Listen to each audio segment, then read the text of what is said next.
Boa noite, eu sou a Denise, sou professora de inglês e eu tô aqui hoje para a gente falar um pouco sobre como estudar inglês, como se preparar com o inglês para as provas que vocês vão estar enfrentando daí para frente. Eu vou começar com a regra mais básica, que é a regra da leitura. Bom, então as dicas vão começar com leitura e aí a gente começa com a frase mais impactante, que é leia muito, né? Nada de novo aqui.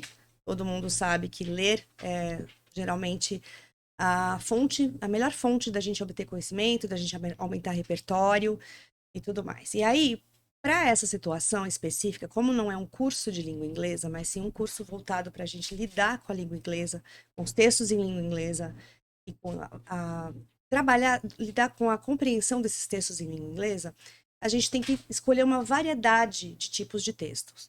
Por exemplo, a gente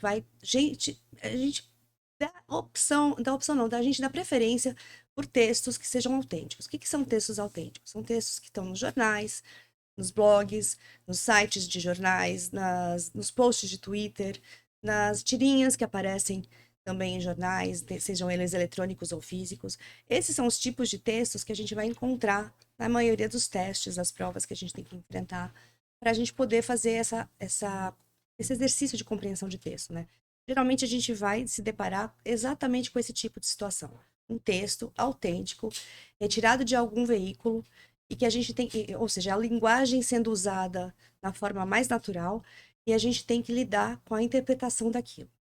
Então, a gente vai procurar a leitura, para que a gente amplie esse repertório de inglês, a gente vai procurar a leitura em diversos gêneros textuais. É importante falar que, assim, a depender do gênero textual que você vai ler, e a gente vai falar depois disso mais aprofundadamente, mas dependendo do texto, do gênero textual, você vai acabar tendo uma incidência maior de um tipo de linguagem ou de outro, uma incidência maior de um tempo verbal do que de outro. E tudo isso a gente vai falar mais para frente quando a gente for resolver um texto, um exercício de compreensão de um texto. Mas por agora é importante você saber que quanto mais você estiver exposto ao idioma e mais textos autênticos você conseguir acessar para leitura, melhor. Então a gente precisa de livros, a gente precisa de artigos, eu estou colocando aqui livros, artigos, notícias, é muito importante que a gente leia notícias. Isso aí a gente encontra no Twitter, nos jornais, nos blogs, nos sites de canais de TV, né? E as outras formas de escrita em inglês também. A gente também tem que pensar que textos literários também podem aparecer, assim como eu falei dos cartoons, né, das tirinhas, podem aparecer textos literários, mas sempre lembrando que todo esse material é um material que a gente chama de material autêntico. Então, a gente tem que estar mais familiarizado com a leitura de materiais, que é muito diferente do texto que é escrito para o livro de inglês, porque é um texto geralmente mais quadradinho, com isso, com as estruturas mais voltadas para o tópico que estiver sendo abordado naquele capítulo. Então, o texto de livro de inglês, ele é bom para você treinar algumas habilidades, alguns pontos específicos, mas o importante é que a gente tenha acesso a textos autênticos. Isso é uma das coisas mais importantes. E aí, a gente pode se deparar com aquela dificuldade de, puxa, mas eu não consigo entender tanto assim, o meu inglês não é tão bom assim, eu não estou assim tão fluente para ler. E aí eu vou ter que dizer o seguinte: quanto mais a gente se expõe ao inglês, mais a gente aumenta o repertório e mais confiança a gente sente. Então, mesmo que você não tenha fluência na leitura, é lendo que você vai adquirir essa fluência. Então, não existe uma forma de você se preparar no inglês primeiro para depois você começar a ler textos autênticos. Você tem que começar já lendo os textos autênticos, certo? Uma próxima forma que eu acho que é interessante de estar exposto ao idioma e conseguir treinar bastante e ver a linguagem em contexto real de uso é quando a gente se expõe a séries, a programas de TV, a filmes, tudo isso. E a gente tem um leque enorme de opções hoje em dia, a gente consegue acessar milhões de canais, milhões de veículos que podem trazer trocentas séries diferentes e filmes diferentes, cada hora surge um diferente. Antigamente a gente precisava esperar sair no cinema, depois sei lá quanto tempo depois, meses depois ia para a locadora. Hoje em dia não precisa mais se preocupar com isso. Hoje em dia a gente tem acesso. O filme às vezes está no cinema e está já no streaming. A gente pode escolher, e isso é muito importante, poder escolher o idioma, a legenda. Então a minha dica é que vocês estejam sempre atentos e escolham Assim, se você escolher um gênero, um gênero de cinematográfico, que seja comédia ou drama, ou, sei lá, horror, né? Qualquer tipo de filme, é bom que seja um filme que você gosta, um tipo de filme que você gosta. Muitas vezes, se o seu objetivo é treinar inglês, você pode pegar um filme que você já assistiu, que você já conhece o enredo, que você já conhece a história, você já sabe qual é o tipo de linguagem que você tem que. Você consegue prever o que esperar desse texto, desse filme, né? Dessa fala, não deixa de ser um texto. E aí você tá mais à vontade, porque se você já conhece o contexto, você consegue lidar melhor com aquela linguagem. E aí você vai conseguir fazer associações do que está sendo falado em inglês, do que está sendo lido em inglês, com o que você já sabe que acontece. Então, por exemplo, imagina que eu vou pegar um filme que eu adoro, que muita gente gosta, que é, sei lá, Indiana Jones. Eu já sei mais ou menos a sequência daquele filme. Eu já assisti milhões de vezes, assisti quando eu era criança, assisti quando eu era adolescente, assisti quando eu era jovem, assisti com os meus filhos, assisti muitas vezes. Então eu vou pegar, eu vou saber mais ou menos. Sabe aquela sensação que a gente tem de estar assistindo um filme e você consegue prever a próxima fala? Não é que você consegue prever, você já está habituado com aquilo, você já sabe, né? Como se você tivesse decorado aquele script. Então, quando você assiste um filme assim e você coloca o som dele em inglês, e aí tenta não colocar a legenda em português, porque isso é o que a gente faz normalmente, né? Quando a gente não consegue ter acesso a um filme dublado, e eu acho que é bom esquecer de filmes dublados daqui para frente até você chegar no seu final, no seu desafio final, e aí quando o filme voltar a ser apenas uma forma de entretenimento, aí você pode escolher se quer dublado ou não. Mas agora que é importante você treinar, por que não, né? Usar os filmes em inglês. Então a gente coloca legenda em inglês e áudio em inglês. E aí, a dica que eu dou é assim: se você tiver com tempo, você pode assistir o filme uma vez, com a legenda em inglês e o áudio em inglês, e você pode tentar assistir uma segunda vez sem a legenda. Por quê? Porque uma vez que você lê um texto escrito em inglês e escuta, ao mesmo tempo que você está lendo e escutando, você reconhece naquelas palavras escritas o som que você está ouvindo. Isso serve também para músicas, né? Então eu estou assistindo a um filme e aí tem um diálogo, determinado diálogo ali do personagem da personagem principal com um outro. Eu já sei qual é aquele diálogo, então eu estou escutando, eu sei qual é o contexto, porque isso aqui é o meu conhecimento prévio. Eu sei que tipo de situação é aquela, que tipo de interação oral é aquela, qual é a linguagem usada ali.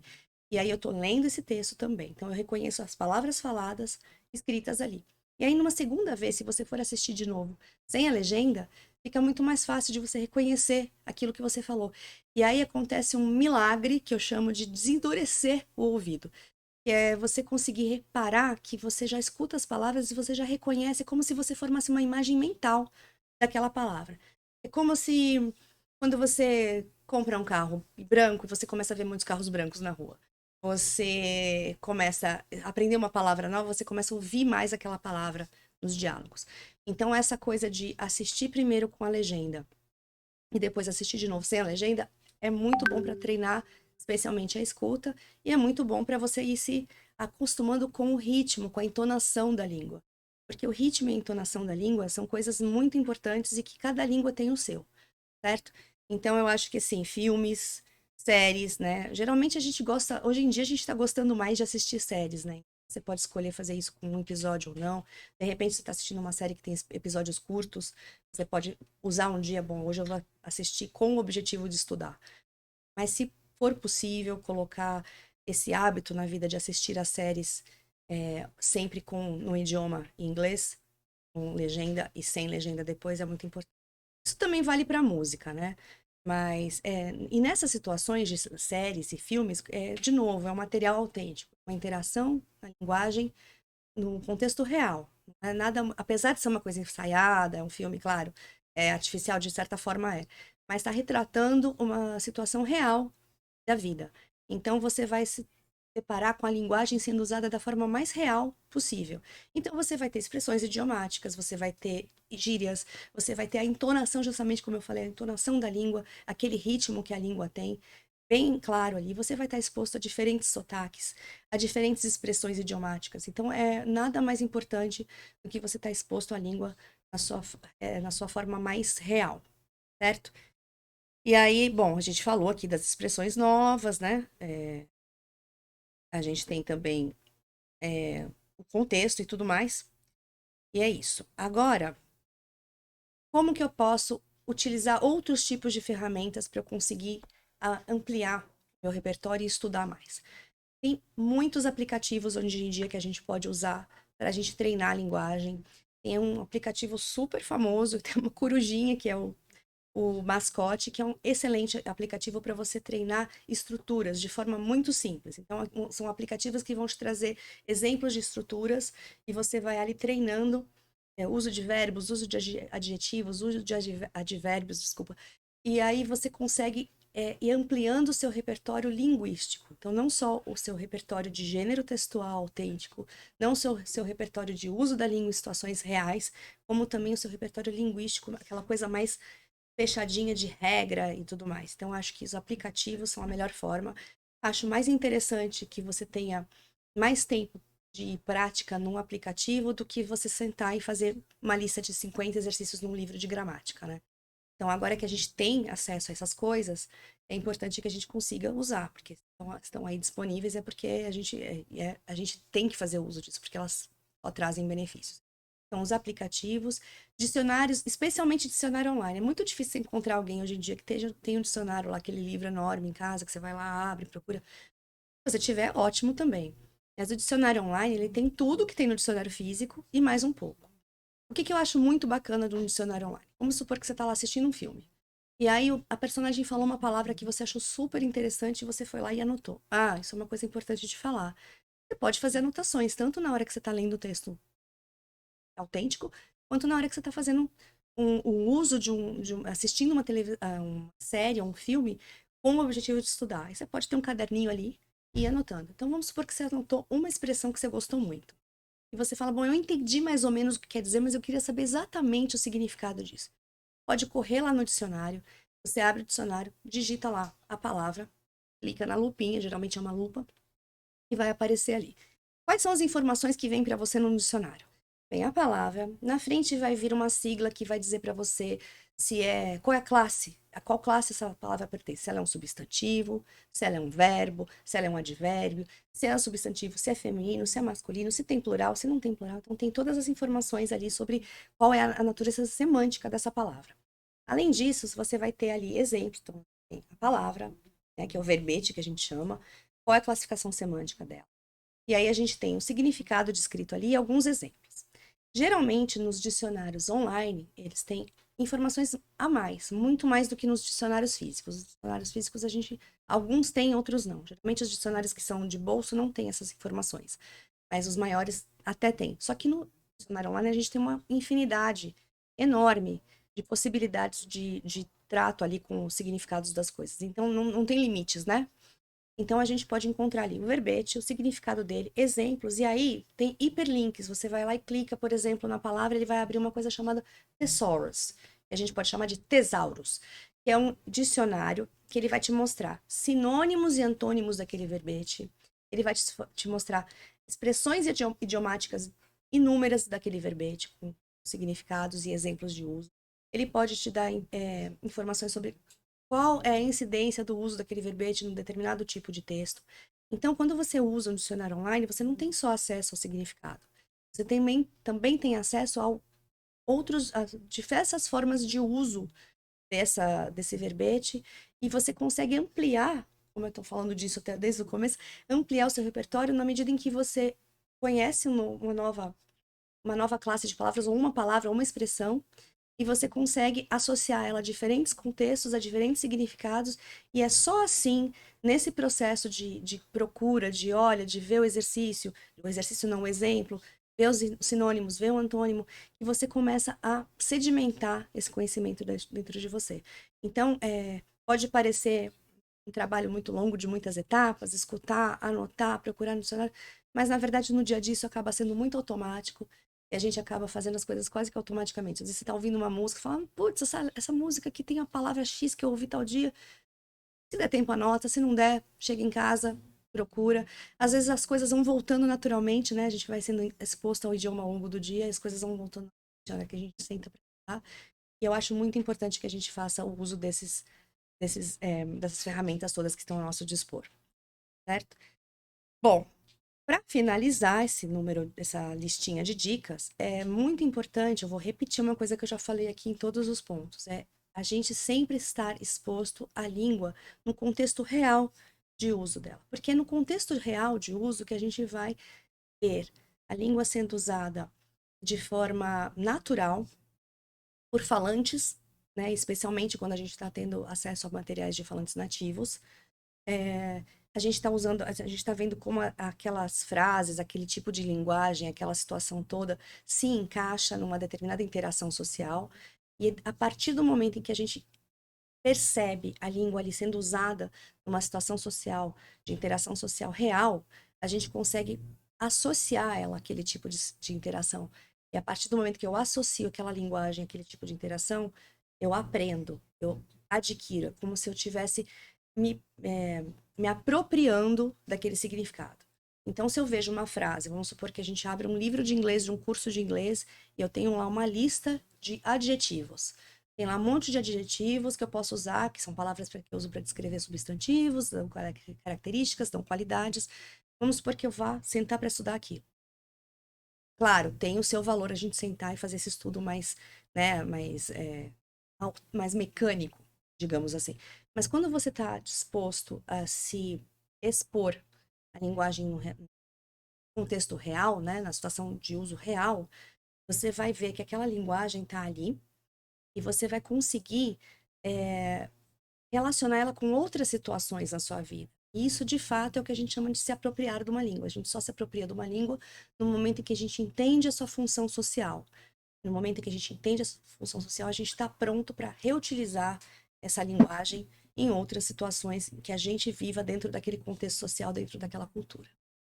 Então é isso. Eu espero que tenha sido útil. Esse é um vídeo de muitas dicas, assim. Na verdade, são poucas dicas, mas com muitos detalhes. E eu acho que, assim, é muito importante a gente estabelecer uma rotina, né?